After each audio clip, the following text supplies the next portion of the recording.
following program is intended for mature audiences.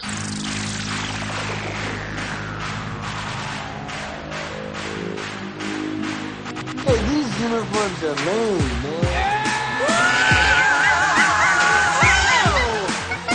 You're listening to Basically a Sports Show. Follow us on Twitter at Basically Sports. Subscribe to our podcast on iTunes. And download every episode and more at basicallyasportshow.com. Now here's your hosts, Zach, Greg, Mike. And you're listening to Basically a Sports Show. Dinosaurs never existed, but mermaids did. Watched the Hard Knocks with that on it. I was watching it. I only caught the end of it last night, but he was still arguing the point at the end of the episode. Yeah, I didn't see the beginning of it. Was that the only time he talked about it, or did he go on about it? He talked about it twice. Oh, because I was watching during the game, Jeff Fisher brought up something along the lines of, if you do this, you can see as many mermaids as you want, or something like that, which I thought was pretty funny. Right. I saw that somebody showed up. Some woman showed up in a mermaid costume. Oh, yeah, that was today. Yeah. Wow. Yeah. I mean, what do you do? I guess at the end of the day, it's sort of like, look, if the guy is good at playing football, he can believe whatever the fuck he wants. Oh, yeah. I just love the fact that his argument that dinosaurs didn't exist is that that's an animal man's never seen.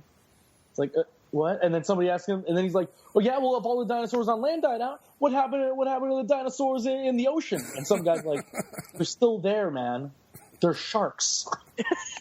They just kind of got smaller. And then another guy's like, have you ever seen a fucking alligator, bro? And he's just like, oh. Well, still, man, just because it's a lizard, that means it's a dinosaur? And everyone's like, yeah, actually, yes.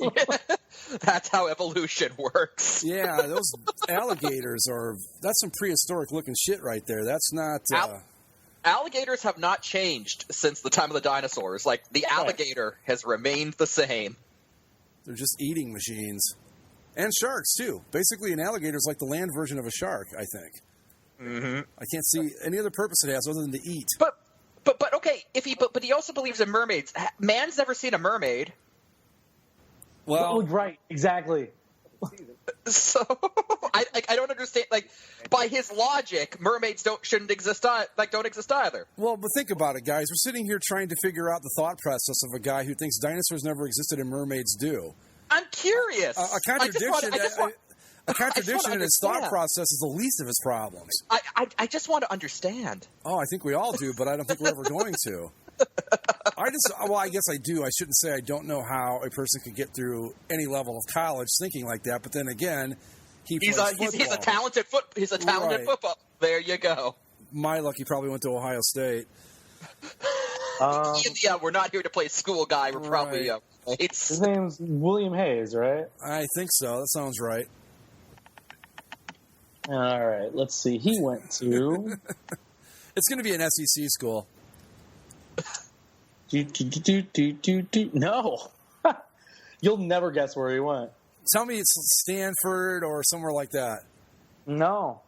Okay. No, I mean, not that it's it's a smart school. Maybe it's a smart school. I don't know. But, you have no idea Iowa? what this... Winston-Salem State. Okay, I didn't expect the best and brightest to come from there anyway. Winston-Salem State? What is that? Winston-Salem State. They are also known as the Rams. Well, hey, that worked out for him. Let's see, athletics. That Rams Forever tattoo he got, it still works. Division II school. Yeah. Okay, you got to think that if you're if you're the dean of academics at Winston-Salem State and you see this guy, you probably want to put out a press release, being we tried. We're not responsible for this guy? Yeah. Look, we tried. You know, it obviously didn't take. But who are we kidding? He was a football player. It's a historically black college. That's the type of school it is. Okay. HBC. So I mean, not a bad school by any means. Just not where your NFL starters usually from. No, not at all. Whoa. Oh, hold on a minute. What? Damn it. What happened? Oh, I clicked on. I went to Deadspin's website, and one of their stupid video commercials started playing. And first off, it freaked me out. And oh yeah, see that happened to me. Something started playing on my end too, and so I was like trying to find it. We didn't hear it for what it's worth. I probably accidentally moused over something because that's usually what happens when they start to play. Speaking of Deadspin, what's going now? They're part of the whole Gawker thing, right? Don't they fall under that umbrella? Yeah, they are. They're being sold, have been already. Yeah, so to Univision, right?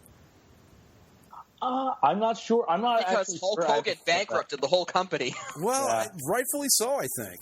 I think he was in the right. Granted, we found some horrible things out about him over the course of that trial, but he was still probably in the right to take them for all that they were worth. Yeah, so Deadspin, okay, I know that a couple of the other places are going to go under the Univision umbrella, but Deadspin, are they still going to be a separate entity, or have we heard what's going to happen with them? Well, no, the whole thing is a package deal, so they're all being sold. And that's why I saw, like, I think it was a week ago, a lot of the writers were treating it, like, they even called it, like, Senior Week, where they were just like, in a week, we're going to be owned by a corporate entity, so we are trying to, milk our non-censorship for all it's worth. Oh, yeah, that's going to change a lot now, I bet. They're, right, it's hard because that's what Deadspin, Gawker, all that, they're the kind of edgy, snarky bit of the internet when it comes to respective areas of focus, whether it's Kotaku with like video games or whatever, or Deadspin with sports, Jezebel with women's rights or women's issues, or just regular Gawker when it comes to politics. So it's I don't know how that's all going to play out. As far as I can tell, things are still going along smoothly. I mean, Deadspin still their NFL preview series is Why Your Team Sucks. That's apt. I love that. And they just, I mean, as far as I can tell, nothing's changed a whole lot. But it'll be different. It won't be the same Deadspin, but it'll. I mean, that's as much as it was. That's a shame because I think they've done some pretty good work in the world of sports journalism. Oh, yeah, in between the poop jokes, right? And whatever. There are some good bits of journalism that they've done in that show up. They've broken a lot of things that other places wouldn't. They broke the Monte Teo thing, right? Yeah. And I mean, let's be honest, their contributions to the field of cardinal hatred have been unparalleled. Unparalleled. That's exactly what I was going to say. And we should all be grateful to them for that. I read an article, I think it was yesterday, it said the Cardinals lost their 57th game. I just like again, a lot of people have different feelings on Deadspin. Some people like it, some people hate it. I'm in the middle. I think some of the stuff they do is great. Some of it I could do without. And again, if I don't like the stuff I can do without, I just don't read it. It's as simple as that. Mm-hmm. Right. But I love this is why your team sucks, and they do it with every single team. And I love the Cardinals lost their 57th game today. I think they play an important role. I think we need that in sports. It's sometimes because I think the journalism in sports gets a little too self-important a lot of the time, and a place like Deadspin kind of. I enjoy it. I like the. Not that we're going to start naming organizations, but Well, So I think the thing that they have that ESPN doesn't, or some of these other places don't, is they're not a rights holder to anything, so they don't have to. They don't have to worry about getting anybody in trouble. Mm-hmm. Like unless something they write is inherently wrong or ethically wrong, or they just make stuff up. That's the only place where they can get in Which, trouble. incidentally, is kind of what ended this whole enterprise with Gawker, but yeah, that's an episode of them pushing it too far. And if you listen to their side of the argument, I heard a podcast with like the head of Deadspin did one with Jonah Carey a while back. You listen to the full thing, and he obviously couldn't go into too much details because the case was ongoing, but I understand their side of it and what they thought and why they think that there's nothing wrong with what they did, and I could get behind them, to a certain extent. And I think I do for the most part. Like I don't know. I understand why the Hulk Hogan thing was what it was, but I think I still back up Deadspin on the right to publish it. They conducted that trial in a extremely piss poor manner. Yeah. Like they told a judge that if you side with Hulk Hogan, it will destroy the internet. And, like, you can't do that. That's message board bullshit. You can't do that in a court of law. Yeah, they argued it terribly, but I think that they could have won that trial if they did it differently. What was their... I don't really know that much about it. What was their rationale for doing whatever it was they did that made him sue them for invasion of privacy? Well, they published the sex tape, is what they did. I know that. Is that it? That's basically it. And basically, Hogan said it was a violation of his privacy. Gawker said, Hulk Hogan is a public figure, and this is newsworthy. We had every right to publish it. The argument was whether it was newsworthy. Like, is someone's sex tape newsworthy to publish? And also the way that, obviously in the way Deadspin goes about it, they didn't just publish and say, here's Hulk Hogan's sex tape. They, made fun of him with it, of course. And so I think that's where the tricky part came in, too. To answer the question, is someone's sex tape newsworthy? It shouldn't be, but we all know it is. Exactly. And that's really the only way you can look at it. In a perfect world, of course it wouldn't be. But we live in something that's far from a perfect world, and it's absolutely... If they didn't do it, someone else is going to. I guess is another way you could look at it. I guess ultimately I just come back down to it. It's like, I definitely see Gawker's point, but I'm just trying to look at this as neutral as possible, and they just fucked themselves of how they conducted that trial. Because, like, they really put forward a piss poor effort when it actually, like, in the courtroom. Like, their arguments were, like, there were so many good points they could have made in their favor that they just, like, passed over. Like, they carried the way that they present their content online into the courtroom, and you can't do that. Like, not a good idea. It kind of came across as like, you don't understand that this is time to get serious, do you?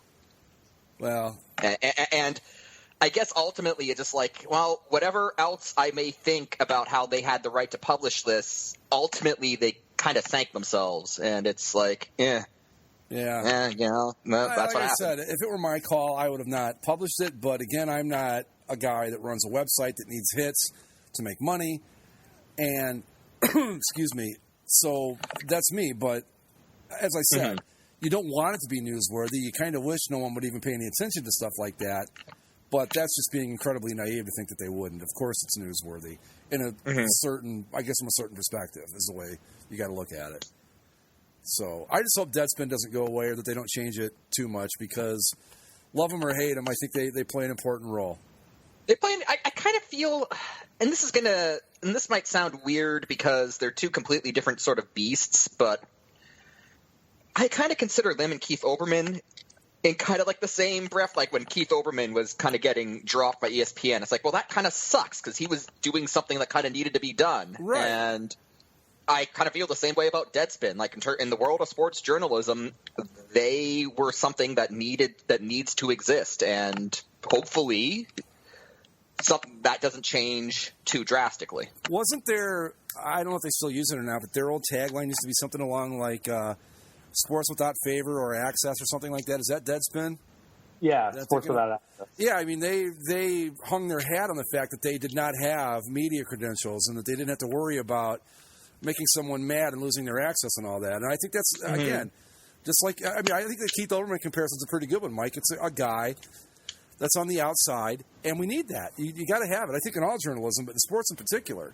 We've seen what worrying about your access and all that has done to ESPN's journalistic side. Well, which is why I thought that it was absolutely ridiculous for them to drop Olbermann, because so long as they had Olbermann on there, they could have that was a good out for them to sort of deflect any criticism, like, oh, you're just in the NFL's pocket. Oh, no, look, we've got Keith. Look what we let him do. And then, but, as soon as you cancel it, that just kind of furthers the argument that they are basically just stooges of the NFL. But, and they are. We've Yeah, but I'm just saying that so long as they had Olbermann there was like a level of plausible deniability on that front that they could have. A very little bit, but it was there. I agree.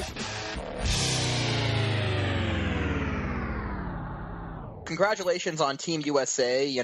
They beat Serbia, and did we win the gold medal in basketball? Yes, we did indeed. Good, easily. Yeah. We also won the gold medal in the Olympics. Most gold, most silver, and most bronze. So as Stephen Colbert put it on his show the other night, not only are we number one at being number one, we're also number one at being number 2 and 3. So suck it, countries. USA. All that is pure domination when you're the best at being number 1 and the best at being number 2 and number 3. No, but see, I'm now going to challenge where does the United States stack up when we combine all the Commonwealth countries together? Probably still number 1. Probably still number 1. Even if we're not, we're going to pull a North Korea and claim that we are. The United States won the gold medal count by 19 over Great Britain with 27. U.S. had 46. They won the silver medals, I would say by 14. What the hell is that noise? Hold on a minute.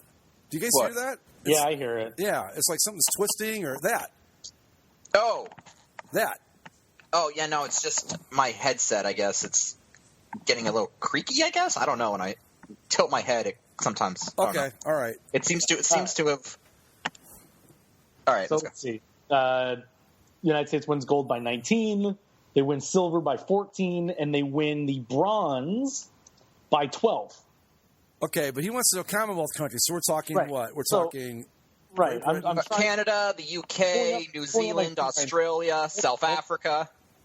So, do you want to use total medal counts or gold medals or what? Let's just do total medals. That seems like the most economic. By the way, in total medals, the United States had 121. Mm-hmm. The second place number of total medals goes China, right? China with 70. So they won by 51 total medals. Again, suck at other countries. That's right. Okay, so let's see. The UK got 67. Let's scroll down. Australia had 29. Wow. Good for Australia. Yeah, they got a lot in swimming. Let's see. Yeah, isn't Australia like the United States' like biggest rival when it comes to swimming? Usually. I have no idea. Like Is that Jamaica seems to still be part of the Commonwealth, Mike? Pardon? Does Jamaica count? Yes, Jamaica's a Commonwealth country. Really? Yeah. They keep saying they're going to leave, but they never do. They're too high. They forget. They're like, tomorrow we're going to leave. And then it's like... We're going to leave, man, and be like, one more hit before you leave, right, guys? All right, we'll leave right after we smoke these joints, man. Then we'll go. But not today. And then it's like, oh, weren't we supposed to do something? Okay, go ahead, Zach. Jamaica. We're going to count New Zealand. Great Britain, 67. Jamaica, 11. Jamaica got 11 medals. 29. Good for them. Yeah, well, Usain Bolt got 9. Or not 9. Usain Bolt had 3 gold medals himself. I have the total number here, but let's see the total number of countries that actually won medals. We start with Grenada is 1. Bahamas, 2. South Africa, 3. Canada, 4. New Zealand, 5. Jamaica, 6. Australia, 7. And Great Britain, 8. So 8 countries, 8 entire countries added up together, you get 160. How many do we have total? 121 by ourselves. So they beat us, but it took 8 countries to do it. Yeah. All right. Woo! I am way more proud of that than I probably should be. God save our gracious queen. Now, see, here's the thing. None of those countries by themselves came even close to us. Great Britain was lucky to get just over half.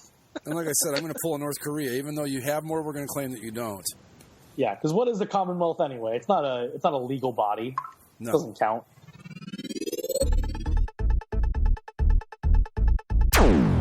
So the Olympics are done. I watched maybe 15 minutes, 20 minutes of it tops. Well, you and the rest of the country, Greg. Through 13 nights of coverage, NBC averaged a 15 rating, the network's lowest figure since the 2000 Sydney Games, according to Sports Business Daily. The primetime viewership in 18 to 49-year-olds, the prime demographic, was down 25% from London. So television viewership overall was down 17%, but the streaming numbers were up 24% from London. And according, again, to the Sports Illustrated article here, the viewership numbers for the Olympics are still massive compared to any other programming outside the NFL. Right. NBC crushed this competition for 2 weeks and was way up in digital viewing. So, yeah, the Olympics still are the most watched thing on TV, make no doubt about it, but the numbers are declining, at least when it comes to the main TV coverage because, that's the thing why NBC making the rights deal that they have until like 2032 is actually a bad thing for them because over that span of time, TV watching, even in the last 4 years, has changed drastically. In terms of people watching things on TV versus digitally and otherwise. It's a strange thing. Yeah, and what'd you say they have it until 2032? 2032, I believe. That's 16 years away. I mean, my goodness. I mean, how much has television viewing changed from 2000 to 2016? Hell of a lot. And then you think about another 16 years of that, I wouldn't be a bit surprised if by the time we got to 2032 that we're not even talking about watching things on quote-unquote television anymore. That everything is either some variation of streaming, and there will be very little scheduling anymore. It'll be basically just you plug in when you want to watch what you want to watch. That might sound crazy right now, but think about how different it is from just 2000 to 2016. At the very least, NBC needs to get away from this whole tape delay thing, if only in cases like this where the time difference isn't so great that it doesn't need to be. Like in London, for example, when the games are in London, tape delay if you have to because that is a huge time difference, but it wasn't this time. I mean, you could still run primetime programming if you aired these events live, and so don't do tape delay if you don't have to, and you probably won't see that sort of drop. And the fact that streaming was up indicates that people are still interested in watching Olympic coverage, if it's live. The ratings are down, but like the article said, I mean, you're still pulling, 24 million a night? Yeah, and those are huge NBC, numbers in this day and age. Huge numbers for television. And NBC put together its own metric. They call it the Olympic total audience delivery, which they say measures the amount of people, the average minute viewing across broadcast, cable, and digital platforms averaged 27.5 million, which based on that, the Rio Games topped all summer games since 1998 except for 2012. Yeah. So, I don't know. I also have the ratings here for the top 10 markets for the Olympics. Oh, let's see if we can guess. Top 10 U.S. markets for the Summer Olympic Games in Rio de Janeiro. I'm going to go number one. Now, we're talking just like with the NHL and stuff, where the most watched in that city, right? Yes. I'm going to go Minneapolis is number one. Minneapolis, St. Paul is number 7 with a 17.3. I'm just going to go pure numbers, New York City. New York City is not in the top 10. Oh, okay. Because the thing that makes that also skewed, too, of course, is the way the TV market ratings go is it's a percentage of the people in the city. Yeah. So actually, if you're a bigger city, you get lower ratings just because it's a percentage number. Right, like if 2 million people are watching in New York City, that's only going to be good for what, 20%, 25%? Whereas if 2 million people are watching in the Minneapolis market, that's like probably 50, 60%. Same amount of people, different market size, much bigger percentage. All right. I'll give you a hint. Surprisingly, the number one city was in a tape-delayed time zone. Denver, Colorado. Denver is number 2. Oh, 19.3. Not bad, Mike. I'm going to go Seattle, number 1. Seattle, no. No? Is it in California? No. Seattle's numbers went way down when the women's soccer team lost. Then they just had no reason to watch. Yeah. It's in the Mountain Time Zone. Mountain Time Zone. Okay, Denver's 2. Uh-huh. I don't know if I'm running out. Salt Lake City. Oh, of course. 20.6. Of course. Salt Former Lake City. Olympic host. Right. That is interesting to see. I was basing it on who had a star Olympian from that town. Right. Is it Phelps from Minnesota, or am I wrong Phelps on that? is from Baltimore. Well, who am I thinking of is from Minnesota that's a big Olympic star? Maybe I'm not. Maybe I just got it wrong. But that's what I was trying to do was connect those dots like that. Number 1, Salt Lake. Number 2, Denver. Number 3, Indianapolis, Indiana. Number 4, Austin, Texas, 18.2. Austin just doesn't strike me as a city that would really give a shit about the Olympics. Yeah, right? You would think. Number 5, close to your heart, Greg, Columbus, Ohio. That's a real shocker. And 18. I think. There are plenty of Buckeyes that make these Olympic teams. Yeah, that's true. Again, close to your heart, Greg. Number 6, West Palm Beach. That's like the second time West Palm Beach has come in as a high ratings place. It just blows my mind. Yeah. I forget what the other one was. Remember, they were like number one in like a hockey viewer rating. They were in the top 10 in a hockey thing. Yeah, that just floored me. But okay, all right. Number 8, Richmond, Virginia. That's got to be like a local connection thing, I think, right? Number 9, San Diego. Okay, that makes sense. And then tied for 10th, you have St. Louis, Missouri, and Norfolk, Virginia. I'm just going to give that to Norfolk, Virginia. St. Louis can get Ben. They both came in 10th with 17.2. Which, in St. Louis's case, was still 10 points behind the Cardinals. Probably, yeah. Well, I'll tell you what boosted St. Louis's numbers. It's all those Bosnians. Right. They want to watch the Bosnian national team. Mm-hmm. I agree. That's interesting, though. A couple of Virginia cities in the top 10. Virginia seems to be like a significant place demographically speaking. It is.